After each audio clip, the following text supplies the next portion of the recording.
दोस्तों नमस्कार, मैं श्री राजेश इंडोलॉजी के इस सत्र में आप सबका स्वागत है।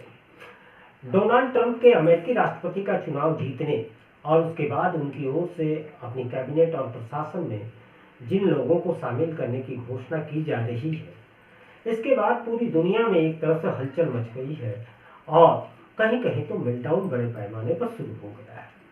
भारत में भी मेल्टडाउन देखने को मिल रहा है। अब ट्रंप की टीम को कुछ लोग हॉक्स की टीम भी कह रहे हैं।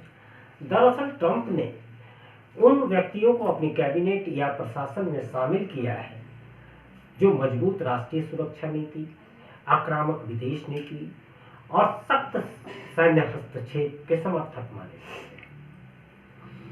हॉक शब्द का उपयोग राजनीति या रक्षा नीति से जुड़े उन व्यक्तियों के लिए कहा जाता है जो आक्रामक और कठोर दृष्टिकोण अपनाने के पक्ष में होते हैं और विशेष रूप से सैन्य और अंतर्राष्ट्रीय मामलों में। ट्रंप द्वारा इस तरह की नियुक्तियां उन नीतियों की ओर इशारा करती हैं जिसमें कूटनीति की जगह प्रत्यक्ष हस्तक्षेप और सख्त सुरक्षा उपायों पर अधिक जोर होता है। ट्रंप की इस टीम के तहत अमेरिका की रक्षा और विदेश नीति में अधिक आक्रामकता की संभावना जताई जा रही है। नई टीम न केवल अमेरिका के भविष्य की दिशा को प्रभावित कर रहा है बल्कि उनके प्रशासन के आक्रामक दृष्टिकोण की भी पुष्टि कर रहा है।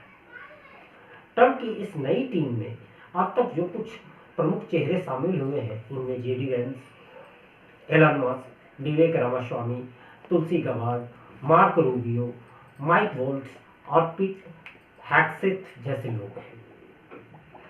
ये सभी अपने अपने क्षेत्रों में प्रभावशाली और विवादास्पद दृष्टिकोण के लिए जाने जाते हैं, जो यह संकेत देता है कि ट्रंप प्रशासन आने वाले समय में कठिन फैसलों के लिए पूरी तरह से तैयार है।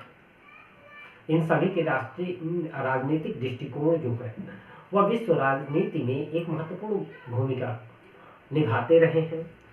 विशेष रूप से आज हम चर्चा करेंगे कि इस ट्रंप की टीम के हॉक्स जो है उनका भारत और चीन के संबंध में क्या दृष्टिकोण है। उपराष्ट्रपति के रूप में ट्रंप ने जेडी वेंस के नाम की घोषणा की है। जेडी वेंस अमेरिकी सीनेटर है। उनका दृष्टिकोण अमेरिका की घरेलू समस्याओं के समाधान के लिए विदेश नीति के प्रति सतर्क रहने पर केंद्रित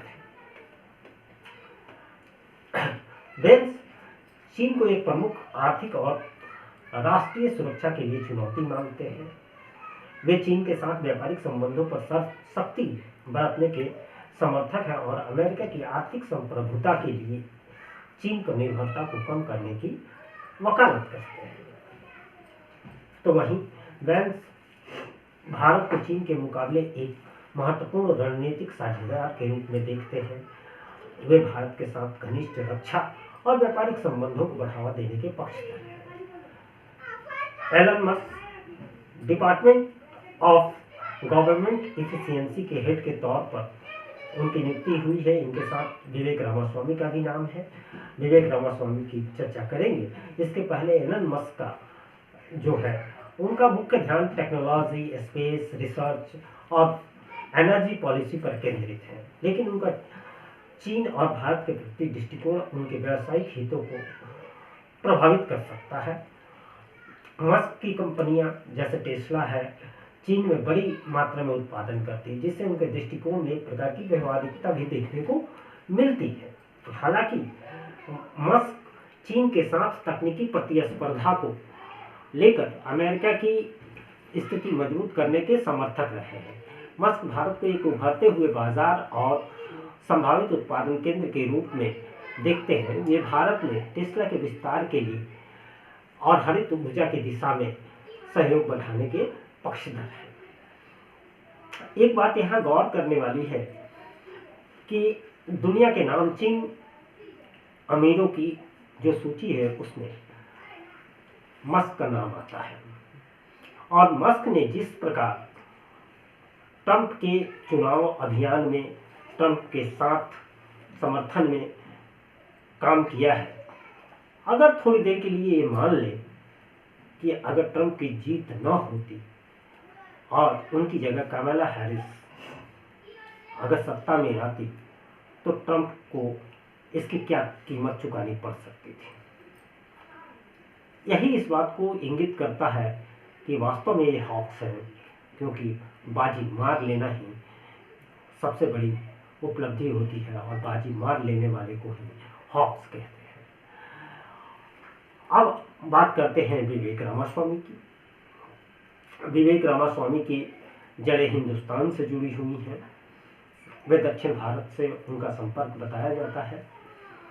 विवेक रामास्वामी एक उद्यमी और पॉलिटिशियन हैं जो ग्लोबल सप्लाई चेन और व्यापार संतुलन पर ज़्यादा ध्यान केंद्रित करते हैं। रामास्वामी चीन को अमेरिका के लिए सबसे बड़ा रणनीतिक खतरा मानते हैं। वे चीन पर आर्थिक निर्भरता को कम करने और सप्लाई चेन को अमेरिका में वापस लाने के बहुत बड़े समर्थक हैं। उनका मानना है कि चीन की तकनीकी और सैन्य शक्ति को सीमित करना अमेरिकी प्राथमिकता में अव्वल होनी चाहिए, जबकि रामास्वामी ने भारत के साथ व्यापार और रक्षा सहयोग को मजबूत करने का समर्थन किया है। वो काफ़ी पहले से इसका समर्थन करते रहे हैं। वे भारत को चीन के खिलाफ एक प्रमुख रणनीतिक सहयोगी के रूप में देखते हैं और भारत अमेरिका संबंधों में तकनीकी और व्यापारिक साझेदारी को बढ़ावा देने के पक्षधर हैं। तुलसी गबार्ड, जिनको ट्रंप ने नेशनल इंटेलिजेंस एजेंसी का निदेशक नियुक्त किया है, तुलसी एक कूटनीतिक और सैन्य दृष्टिकोण के साथ दुनिया को देखती है, जो युद्ध के बजाय बातचीत और संतुलन को प्राथमिकता देती है। गबार्ड ने चीन के साथ सीधे टकराव से बचने की बात कही है। वो बार बार चीन के विस्तारवादी दृष्टिकोण पर कड़ी नजर रखने की वकालत करती है और कूटनीतिक और बातचीत के जरिए चीन के साथ संबंधों को नियंत्रित करने के पक्षधर रही है। लेकिन चीन के आर्थिक और सामरिक दबदबे को सीमित करने के लिए उनकी नीति स्पष्ट है। गबार्ड भारत के साथ घनिष्ठ संबंधों की समर्थक रही है। वे भारत को न केवल एक रणनीतिक साझेदार मानती है, बल्कि हिंदू धर्म और भारतीय संस्कृति से भी व्यक्तिगत रूप से जुड़ी हुई है। भारत के साथ रक्षा और आर्थिक सहयोग में उनका गहरा विश्वास है।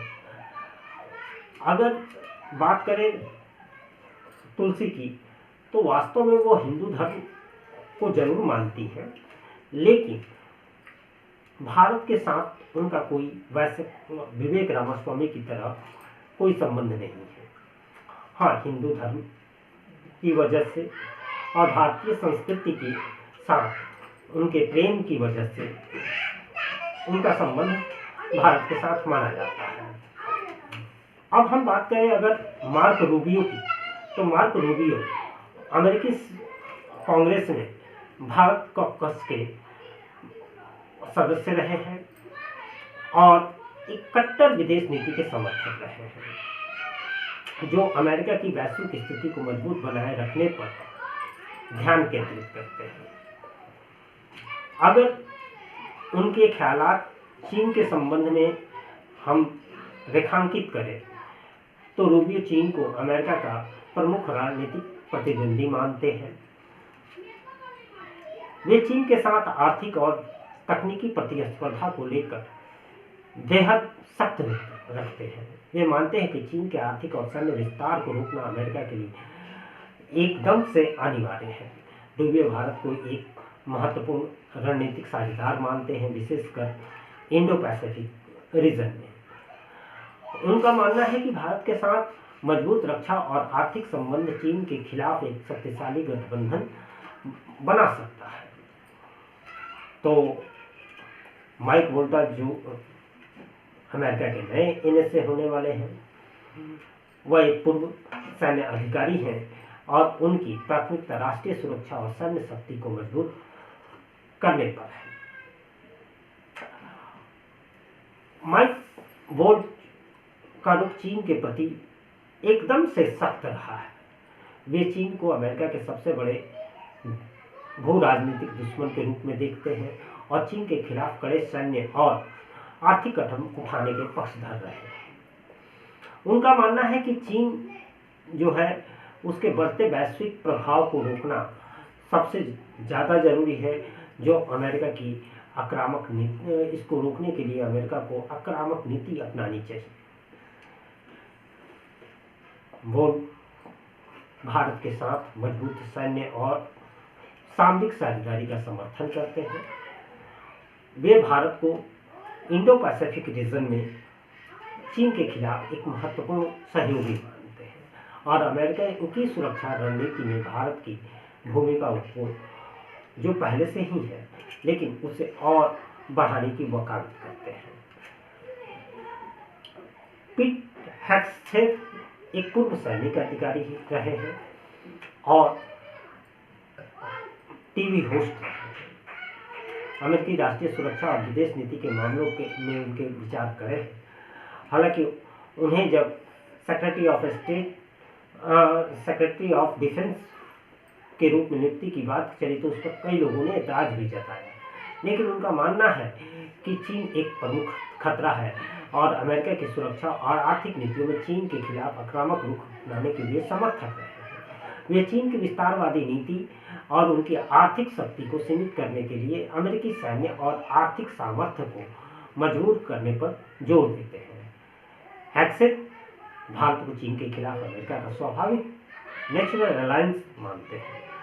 उनका मानना है कि भारत अमेरिका रक्षा सहयोग से चीन के बढ़ते प्रभुत्व को संतुलित किया जा सकता है। डोनाल्ड ट्रंप की इस नई टीम में शामिल ये प्रमुख नेता और जो है वह चीन के खिलाफ सख्त नीति अपनाने के पक्षधर हैं और मानते हैं कि चीन को आर्थिक, सैन्य और तकनीकी दृष्टिकोण से सीमित करना अमेरिका की प्राथमिकता होनी चाहिए, जबकि भारत को इस टीम के सदस्यों द्वारा एक रणनीतिक सहयोगी के रूप में देखा जाता है जिसके साथ मजबूत रक्षा और आर्थिक संबंध चीन के खिलाफ अमेरिकी नीति का हिस्सा हो सकता है।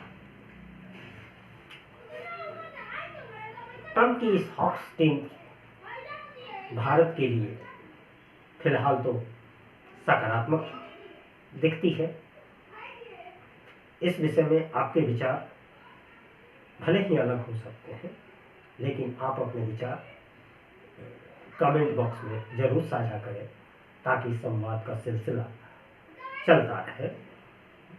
वीडियो अगर पसंद आए तो लाइक और शेयर करें, चैनल को सब्सक्राइब करें और सब्सक्राइब बटन के साथ लगे बेल आइकन को जरूर प्रेस करें ताकि अगली वीडियो की नोटिफिकेशन आपको मिलती रहे। नमस्कार।